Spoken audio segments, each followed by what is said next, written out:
Hello and welcome into the Bird's Eye View podcast. We are here on Friday, April 19th, just ahead of the Toronto Blue Jays, kicking off a series in hopefully sunny San Diego. I'm your host, Zach Worden, joined as always by Jori Negin-Shecter. And Jori, a tough end to the Yankees series, but 3 straight series W's, and they are decidedly above 500 for now. Yeah, the Blue Jays have sprung back to life, but as John Schneider put it in his post-game press conference, a sour taste left in the mouth after an abysmal ninth inning performance by Erik Swanson and Tim Mayza as the Blue Jays fail to record the sweep against New York Yankees. Hopefully that one doesn't come back to bite them down the line, but man, what a deflating loss that ends up being. But nonetheless, the Blue Jays continue their sprint towards hopefully something resembling a competitive team as they head out west to take on the Padres. Yeah, second series of the homestand where they're up 2-0 heading into the last game and then kind of fall apart towards the end of the game. Overall, I think Erik Swanson, Tim Mayza, Tim Mayza the culprit for 2 of those, I guess. But were you anti bringing in Erik Swanson in that spot for his first game back from the IL? I say yes and I say no just because there were extenuating circumstances, I think. Listen, Erik Swanson is your setup guy. He's your number 8. Here's your 8th inning guy. He's your high leverage guy. When it's not Romano, when it's not Jimmy, it's him. And Jimmy's only in that conversation because of how exceptional he's been to start the season. Because I don't even know if last season I would have put Swanson and Jimmy Garcia in the same category. So if you're assuming that Swanson's healthy, he's good to go. He's there as your 9th inning guy when Romano isn't available because that's how good he was last year. It's tough that that's ultimately how things transpired. First game back, maybe would have been nice to put him in a softer landing spot, but if he's got the green light, what are you going to do? Not put him in there? And also, we later obviously learned that Chad Green was not available. Of course, Jimmy Garcia was not available. There were options maybe that they could have put in that they chose not to bring in, and that's what led to a guy like Tim Mayza having to clean up the scraps when he himself has had a lot of problems to start the year. So I don't have too much concern with the way that 9th inning was handled. I know a lot of people dumping on John Schneider, and it's easy to do so because who else are you going to blame? But sometimes you just don't have it. Sometimes you're back from the IL after abbreviated for trading and you got hurt, and your son also had a horrible accident, and just it's tough to get back into the swing of things with so little opportunity to do so. Yeah, it made me it made me laugh, kind of the outrage after, because obviously his options in that situation were Erik Swanson, Bowden Francis, or Tim Mayza. And like, could you imagine if John Schneider had brought in Bowden Francis for the save against the New York Yankees and like he ends up blowing it? Like the amount of outrage that would have come out from that if he had gone in that direction, even if it had worked out. I think it would have been funny just to like imagine the different scenario there where people would have obviously been very upset that he didn't go to Erik Swanson. So, the job of a manager is ever so thankless. And also, like, under normal circumstances, Romano's in there, right? Yeah. Because he just has some restrictions because he's just making his way back. By all accounts, he will be good to go given yesterday's off day and given that he's working his way back from an elbow injury, that they should let the reins loose on him. Now, he wasn't that great in his appearance either, even though he got the save. So, needless to say, bullpens turn out to be a little finicky now and again. Yeah, weird that you never know what to expect from relievers. Tim Mayza though, interesting to see where he looked better and then obviously didn't. I wouldn't say that he necessarily looked like awful coming in after Swanson in that inning. Like I don't think he looked great. Like the results have just been terrible for him so far this year. Like they've just as bad as the year could have gone for him. Like that's how it's been. And like where's your concern level with him? It's tough because it's almost like you're working on two different timelines because it's early for the Blue Jays. And there's lots to be learned about this team in a lot of respects. I mean, before we hit the phone call button, or before we hit the record button, excuse me, I was I was complaining to you about nothing breaking right and Bo Bichette's in his Chris Bryant era, a little Taylor Swift, given the new album. But we're what 25 games in, if that, not even. So it's so early. But also for a reliever who's going to throw 60 innings in a season, your sample size is truncated dramatically. So I think for Mesa, it's almost like he's ahead of the rest of the team, or it really goes for all the bullpen guys, because your sample size, really, it's what you see is what you get. It's almost like the NFL season where you lose 1, 2, 3 games, all of a sudden it's a bad season for you, right? Yeah. With Mesa, he's come out, he's had a couple of appearances, he's got an ERA hovering in the double digits, if not the double digits and close, and it's an issue. It's a problem because that's a chunk of your season that you've struggled in.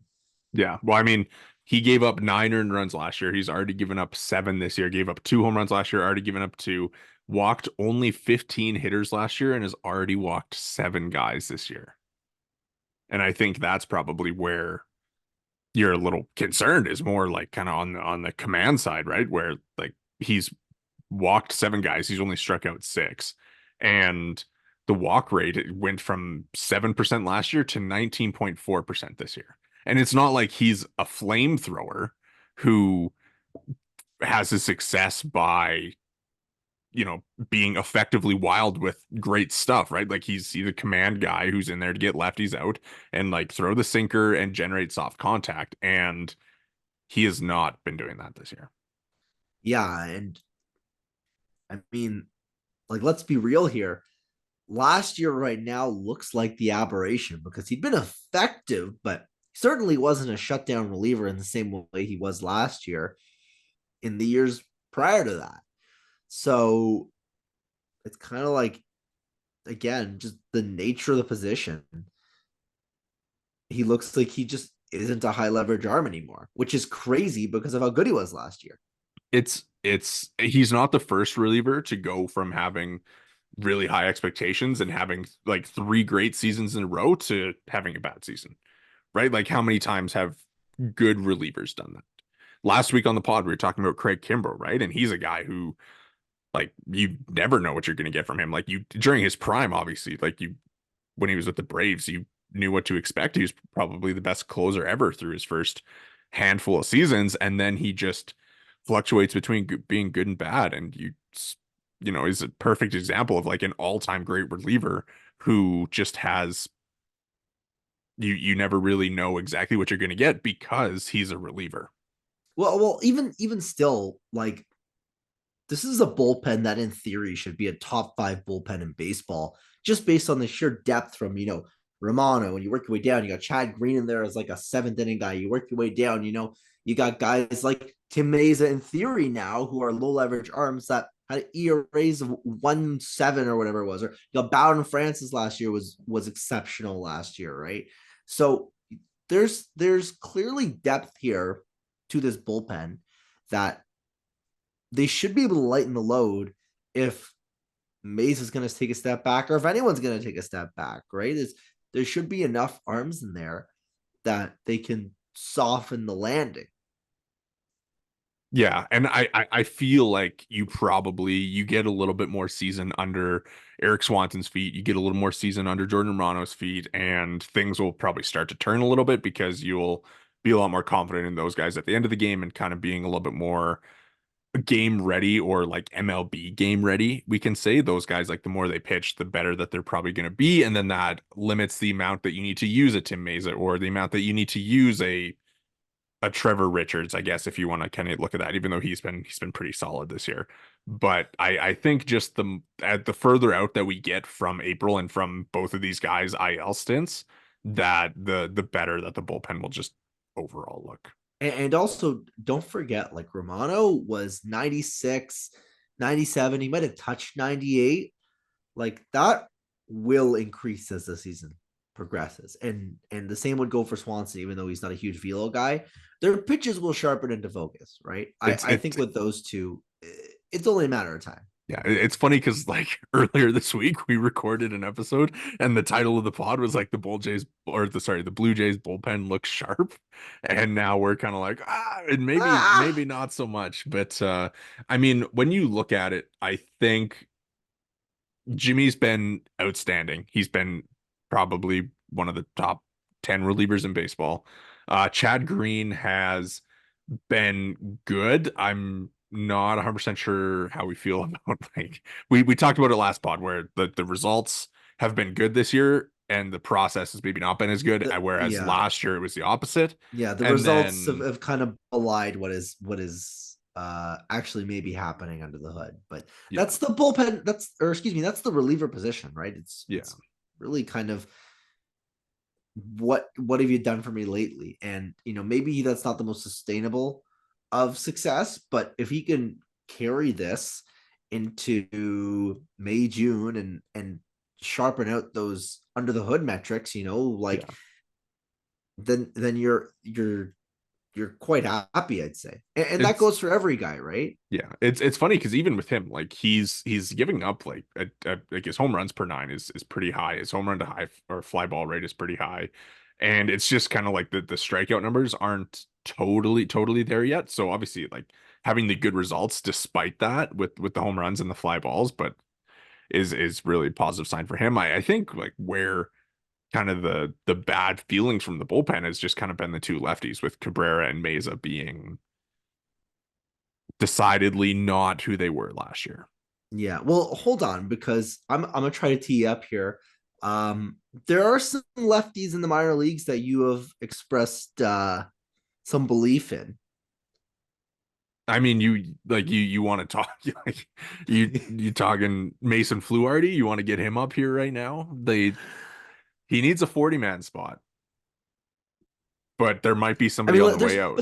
I'm just saying, there's depth in the system. I think on in that capacity that come June, come July, don't forget it's April 19th. Like, never mind the MLB season getting rolling. The NHL playoffs haven't even started. Like, it's early. So I think that, there are things you can read into. This team is clearly a team that's built to walk a lot, but doesn't hit for any power.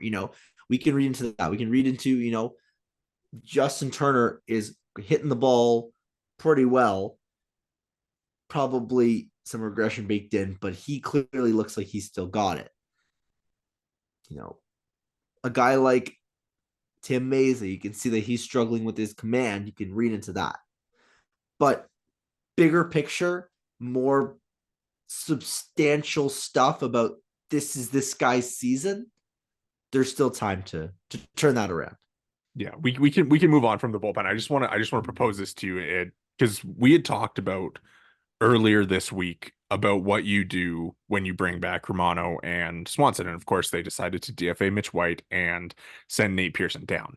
And we had talked about like what your order of operations is there, and I'm curious what your thought. Like I think we did the Genesis thing like pretty hard last week, but for a guy who had been not great before he came to Toronto and then had like 25 great innings last year, but has looked not as good to begin this year. Like, is there a point with him where you're looking back on that decision and you're kind of thinking, well, Nate Pearson should have stayed up and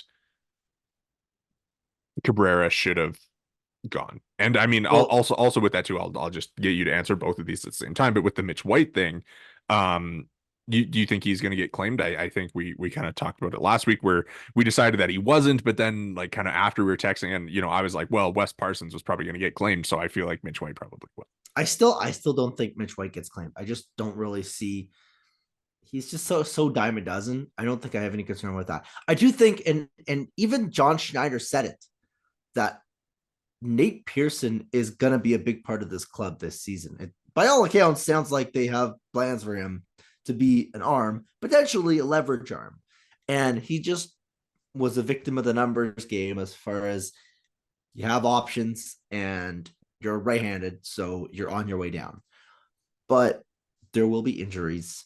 There will be underperformances. There will be Genesis Cabrera turning out to be a pumpkin after a pretty effective second half of last season. There will be trades. There will be waiver claims. This is not the bullpen on July 1st, much less September 1st on April 19th. I think, again, especially in a position, and I know I just said that, it's a chunk of your season that we've just seen whenever you're a bullpen guy. There's still going to be a lot of shuffling going on. Yeah. Like I wouldn't even doubt it. But I do want to talk also about someone else that pitched in that game, Kevin Gausman, because I know that we're going to talk about it in a bit. And I do want to talk about it now because I think also that the bullpen, listen, the starting pitching has had its ups and downs, but I also would say, you look at like how well Kikuchi's pitched of late. You look at Barrios having success. I think that the bullpen also, there's a chance that the bullpen's prominence, because right now the bullpen is so front and center because the offense is not doing anything and the pitching's been really good, right? So if either of those change, if the dynamics of either of those change, then I think that changes the complexion of the bullpen because, there's less leverage innings or there's more leverage innings or the pitching starts going deeper in games, which Kevin Gausman, what an amazing sign from him to be, basically work out around trouble to start and then look like the old Kevin Gausman, touching 98 or I think it was 97.9 or something. Like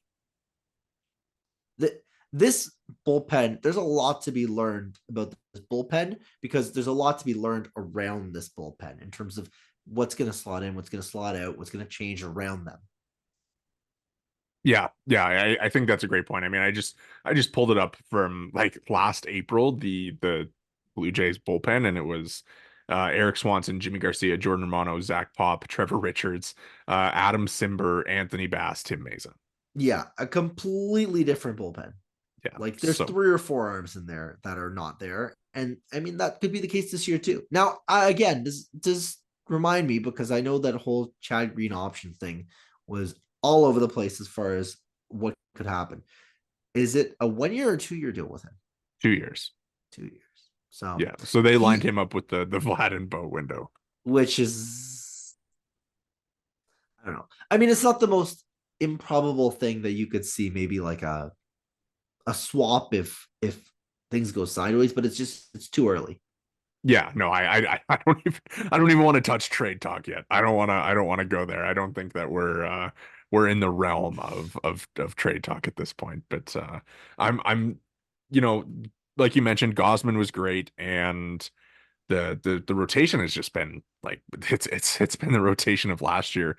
But to close out the Yankee series, I mean, they go ahead in that game, and mostly on the back of Kevin Gausman and Daulton Varsho.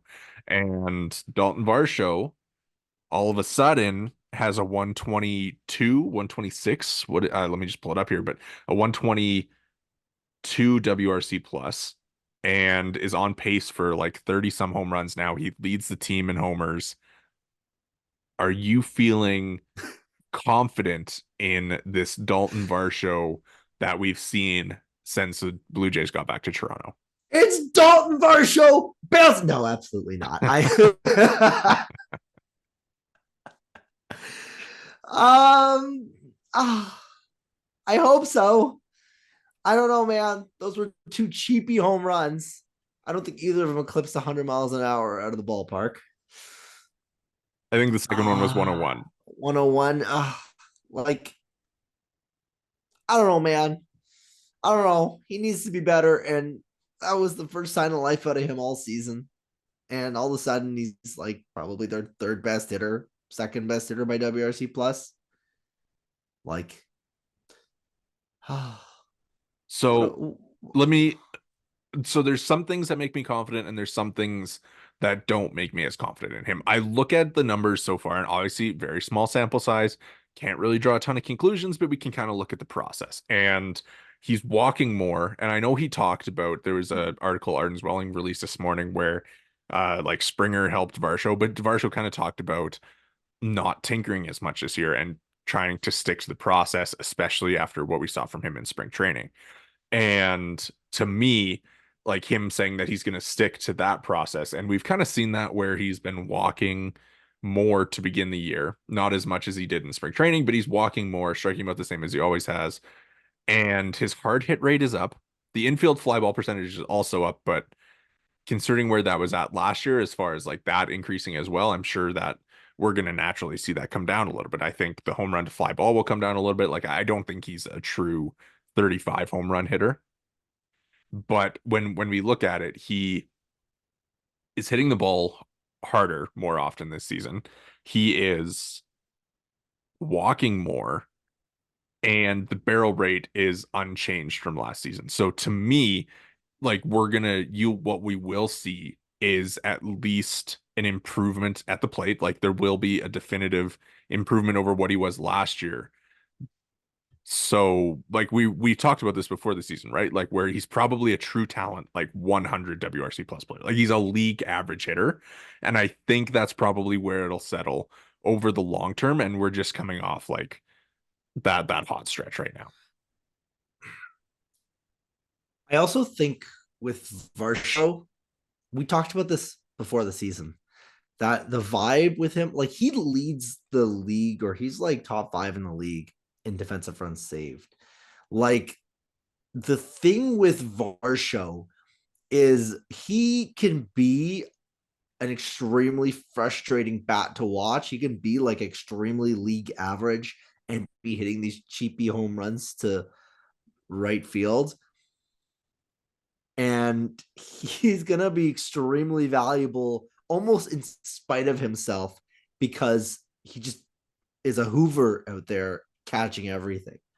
So I think that's also kind of worth taking into account with him, even though this is not the real Daulton Varsho, but it's almost like this kind of is, because even if he's not going to be this valuable with the bat, this valuable, like still probably effective because of the defense. Yeah, he's probably going to be a 4-win player this year. I would say if he gets the bat to around league average, which like even if you look at it like oh, it's like the home runs are carrying the WRC plus value, like there's no debating that, where the 4 home runs are like making up his WRC plus right now, because the OBP is still 295, the average is still 218. And the BABIP is still 216 as well. So I think what you'll probably see is like a regression in some of the power and an increase as far as like a little bit of OBP skill and like just general luck, because his hard hit rate is increased. So like you'll see him get some more singles. He only has 2 doubles this year, right? So there'll at least be some increase as far as like balls that stay in the field for him turning into hits versus the ones, obviously the home runs. But you're right. I mean, obviously his value is defensive, and the total issue with him is that he's not playing center field because they re-signed Kevin Kiermaier, but we don't really need to revisit that because we've talked about it so much that if he's a center fielder every day, like he's a 5-win player potentially. But Easily. obviously he's not. He's going to be playing a lot of left field. And I mean, you talk about it like he's DRS already. Like he's already at 5, 4 in left, 1 in center, and they're probably going to cost him a Gold Glove again because he's splitting so much time. But you know, whatever, it's fine that they're doing that because he's just so good defensively, and we saw it in the Yankees game, the game 2 where he makes the diving catch. Davis Schneider also makes a pretty sweet diving catch in that game. Um, and I mean, Chris Black tweeted out the videos, right, with kind of like the catch probability stuff, and you can just like see in those videos, just it's like he teleports to baseballs. Yeah, it makes it look easy is the Yeah. thing. Listen, this will never be a Daulton Varsho fan cast. I just don't think that's the nature of our relationship to the way he plays baseball. There's a lot of frustration with his at bats, but I mean, the numbers kind of tell it like it is. This guy is an elite fielder, and if he can just get the bat just a little bit better, then there's a lot of untapped upside, at least as far as last year's results go. Look, also, I mean, like we maybe just like crapped on him like after he had like maybe the best stretch he's had as a Blue Jay. Um, he's not chasing at all. Like his chase rate is sub 20% right now, according to whichever whatever chase rate you want to use. Of course, there's multiple, which is a whole nother issue.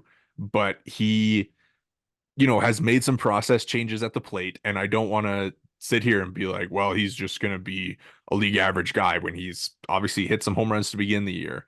I think it's unlikely that he is a 122 WRC plus player when he has never done that. But I think that he is going to be better this year than he was last year. Yeah, I think there's a lot of optimism, especially after this Yankee series. Given the just the lows that he was almost at basically before the series. Yeah.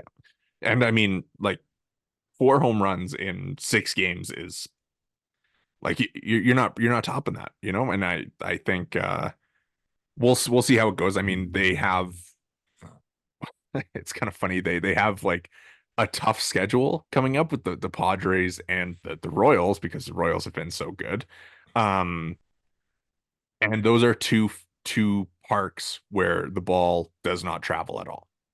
No. Well, So in theory, I mean, if you really want to be stupid about it, defensively, there's a lot of value potentially to be gained from those parks. yeah, yes, that is a wonderful way of thinking, and I'm sure that is what they are saying in the Toronto Blue Jays front office.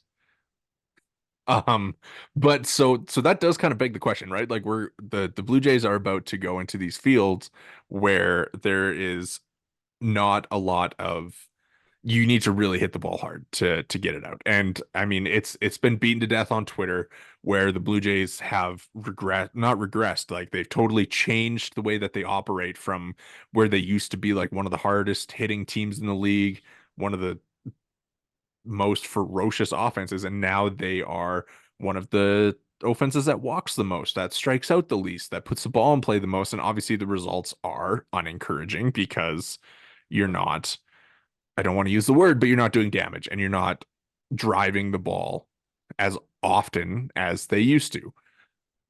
And there's a player in AAA who is doing a lot of that right now.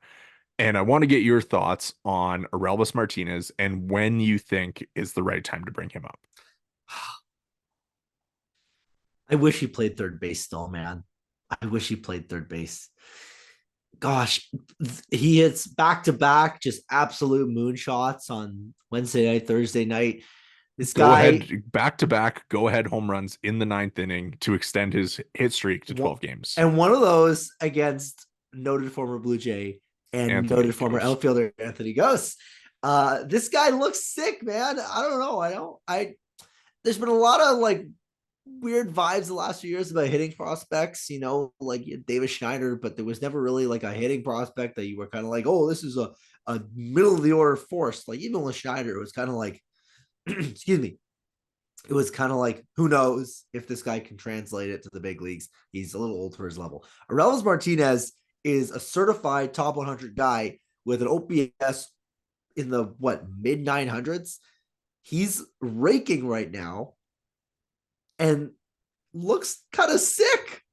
I mean, he's totally dropped his strikeout. Well, he hasn't totally dropped his strikeout rate, but his strikeout rate is down to 20.3%. And like the home runs, the two, like he only has 3 home runs on the year. So like, obviously the two in the last couple days are the most recent example. And so like maybe it's a little recency bias for us to like even be having this conversation. But like he is like who in the system has more raw power in the entire organization has more raw power than Orelvis Martinez? It's probably Vladdy Vlad, and that's it. and nobody else. But like, could you imagine like this is a team that is struggling to crush the ball and May 17th rolls around and in steps Orelvis Martinez, first big league at bat, boom, just boom, crushing balls, and hopefully with a launch angle that is more like this than this. I don't know, man. This is a guy that I think maybe factors into plans a little bit earlier than we all anticipated. I don't know if I had him up even this year. I mean, probably, but more of like a late season addition. I don't know. Like, this is a team that could really use a big bat like that right now. I mean, he is 22. And him and Barger have both been really, really good at AAA. And I mean, if we want to get into some AAA guys, I mean, Will Robertson's been tearing the cover off the ball too. I'm not gonna totally like I necessarily think I go think there right MLB now. Pipeline didn't MLB Pipeline rank the Bisons as like the fifth best team in all of minor All of league the minor leagues, baseball. yeah, yeah, because Yeah. just how So much. I mean, there is this is a team that doesn't do damage, but there is hope on the horizon. There is reason to believe. it's Allegedly. it's just it's tough because they don't necessarily have the space to bring these guys up. Like, Well, but there's so much like mediocrity on the major league roster, right? Like, listen, love you, Cavan Biggio. Love you, Isaiah kiner-falefa. Love you, Daniel Vogelbach.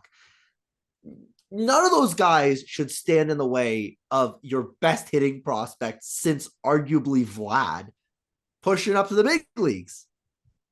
Well, Vlad and Bo, whatever. You know what I mean? it's I mean, or like it's just so impressive, like the way that Orelvis was like a 19-year-old at single A and like just smacking baseballs. And then in 2022, he goes up to double A as a 20-year-old, hits 30 home runs, and falls off top 100 prospect list because he was hitting 203 and reaching base at a 286 clip. But the next year, he goes back to double A and makes a huge adjustment and then gets called up to triple A and is around a league average hitter for that league. But then this year he comes back again and it seems like he's made another adjustment, right? So like that's a guy that like I love prospects that show you that they can make adjustments because you know what's going to happen at the major league level? You're going to have to make adjustments. And he's shown you that he can do that 3 times at this point. So for a guy who I would feel pretty confident about, like even if he comes up and struggles, like I'd feel pretty good about bringing him up and get like giving him some runway. But of course, like he's not playing third base, so you kind of have to lock him in at second. And that's where you have IKF, Kevin Biggio, Ernie Clement, all these guys like that. But it just feels like maybe it's worth the risk of giving him a shot and trying to add a little bit of bop into the middle of the lineup. It's too early to do so for a variety of reasons. I'm sure there's some service manipulation slash I need some seasoning going on here as it is. And it's really his first full season in AAA. So he won't be up until the summer at the bare minimum, I would say, or at least June. But So I mean, sorry, like, I was just pulling this up here, and so Orelvis Martinez has hit 15 balls over 100 miles per hour this season. I want it. I want it so bad. I want it like And I need it. I need it like I've never needed anything in my life. how many Blue Jays do you think have hit more than 15 balls over 100 this season? Oh God. Vlad. That's it. I think Vlad is Vlad. one. There's one other. Turner. No, Bo. Bo. Bo? Yeah. That's surprising. Bro, I need it. He's arguably the third best hitter in your organization. Well, yeah. But like, come on. I need him. I need him like I need water. I need Orelvis Martinez. I need him. I need him. Yeah, it's crazy like just how impressive that he's been. And like obviously, like I said, it's come on really quick, but like why not give him a shot? I know that there's so many reasons why not, and it's just like I feel like it's time. Like last year, it took them so long to bring up Schneider, and obviously he arrived and was an impact player right away. And I just don't think that you can sit there and watch this offense after what we've seen the past 2 seasons when you can try and do something about it right away. Now that you've put the thought in my head, I wonder, do they give Orelvis the Davis Schneider treatment? I mean, like there it's been 15 games for Orelvis, so like you probably want to see him sustain this, especially like the home runs, like I said, have been the past two games, and like you want to see more than a 15 game sample from a guy, right? So like this is probably a June thing almost. Like if he can keep it up, and it's just I think it's nice when prospects like force your hand, you know? So it's just to me like Davis Schneider forced their hand really early last season and they didn't do it until August. So I would be concerned that with Orelvis, like the same thing might happen. I also wonder about pedigree because Schneider broke out last year, but like legit broke out Yeah. last year. This is not the first we're hearing of Orelvis Martinez. He's just knocking the door final, you know. Yeah, that's true. I mean, he's like has the pedigree of being a top 100 guy. So, do you treat that differently? Do you treat a top 100 guy differently than you treat like a 24-year-old who's been in your system forever? Like maybe, Hard to maybe say. tough I question. don't. I just you know what it's going to take is it's going to take an injury or it's going to take something because the problem is you just have too many. We just said it like there's too many dudes in the. They have a billion middle infielders, and they've got another one coming in Orelvis, and they got another one coming in Addison Barger. Right? There's too many guys. Yeah. Yeah, it's interesting, and I mean, we'll see. Like the Bisons have their offense has just been going crazy. So, like you got guys who are there and available, and obviously true like the biggest jump in professional sports might be from AAA to the majors. So you never know what you're going to get from these guys, but I just feel like it never hurts to maybe, well, it can hurt to give them a shot, but No, I'm more on the side of like give them give them a you shot. gotta give them a shot, especially Yeah. with the way that this team, what 20th ranked offense in Major League Baseball. Obviously, the WRC plus is a lot higher, but that's almost all baked into the walking, right? Into Yeah. the passiveness almost at the plate. So who knows how long that'll last? It's clear this team needs a shot in the arm on the offensive side of the ball, and you've got a guy crushing the baseball down in AAA. You got a couple guys crushing the ball in AAA. It seems like there's some internal solutions that can definitely make life easier. Yes, even if it would complicate things roster wise, but Sounds like a Ross Hackins problem to me. more that's above our pay grade, above our pay grade for sure. Exactly. Let's look ahead to this Padres series because fairly interesting. I mean, Yario Rodriguez, Jose Barrios, Chris Bassett get the ball there against a Padres team that has been okay. Like their pitching hasn't been great. They're hitting. I mean, Fernando Tatis is like fully back, I think, at this point. Like he's an MVP candidate, and you get to see a knuckleballer tonight. That's it's pretty exciting. Matt Waldron. Um, how you feeling about the series overall? Well, I mean, as the podcast is a certified group of knuck enjoyers, I think that you got to be excited to see that. But I think overall, geez, I would hope they're able to compete. I just don't know if they're going to be able to outslug the Padres. That's a team that crushes baseballs, and the Blue Jays do not. But I think it's an interesting pitching matchup, right? Like, listen, the Blue Jays right now go 1 through 4 with anybody rotation wise. So the fact that they're going, I mean, obviously Yariel is not 1 through 4, but they're going Yariel, who looked pretty solid to good in his first start, and then you're going, sorry, it was Barrios Bassett. Yeah.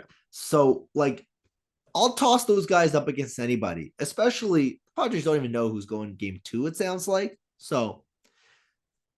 If anyone's going to shut down the Padres, it's going to be your best pitchers. And for the majority of the series, you're getting the best you can give them, right? So I'm optimistic in terms of the upside on the pitching. I just wonder how they're going to hit with the Padres because even listen, let's say the Padres hitting is marginally worse against better pitching, which is to be expected. It's still better than probably whatever the Jays can muster.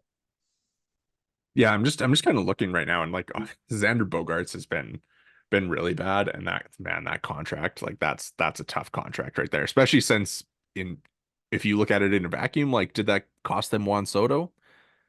Maybe. Might But have. I mean, like they've got Jurickson Profar, has got like a 150 WRC plus and has been like really, really good, which is kind of weird. He's like never really been that guy. Obviously, Yeah. Tatis has been good. Machado's been probably not where he wants to be, but at least is, still slugging a decent amount. Cronenworth looks like he's back to being like an effective offensive hitter. Jackson Merrill has been really positive for them. And Hassan Kim, obviously, like he's a really good major league player. So yeah, it's always fun to like see these NL teams, especially like you don't get to see the Padres. I mean, now you get to see them every year. We were actually at the games last Last year, year, the but Alek Manoah meltdown following, I can't remember exactly what it was, but I do remember being at that game. yeah, Uh, the sunflower seeds were good. it'll be fun. Like it's gonna be a fun series. It's always nice to like kind of get these teams that you only get to see once a year at this point. So Yeah, I think it'll be fun to be as in terms of just seeing games from a from a TV perspective. Petco will be a fun one to yeah. catch some games and just realistically listen. Like, could do a lot worse than a weekend series in San Diego in April. Absolutely. Yeah, I'm sure the Blue Jays are enjoying their time in San Diego. There's no doubt about that. Exactly. Before we get out of here, you want to do a couple picks? I feel like our picks have just like never gone well in the history of this podcast. But instead of a pick, give me a bold prediction for the series. Bold prediction, man. It's got to be Vladdy. I know it's like a boring pick, but this guy, just the most perplexing man in Blue Jays history. Eventually, something's got to go right. Right? He does something big this series. Eventually, he's got to either that, or I'll say big turnaround series for Bo Bichette. For Bo Bichette. Very nice. I like it. I'm gonna say Jano, first home run of the year. Not that bold. Kind of bold. Not that bold. Kind of bold. Ah, It's Pecco. It's yeah, Pecco. It's a yeah. little All bold. right. Well, we'll see. And I feel like he might be a decent a knuckleball hitter. It would be Seems fun. like, well, we'll see. We'll see what the so to speak swing power. Listen, if you're trying to pull a ball, listen, the knuckleball is a mystery wrapped in an enigma.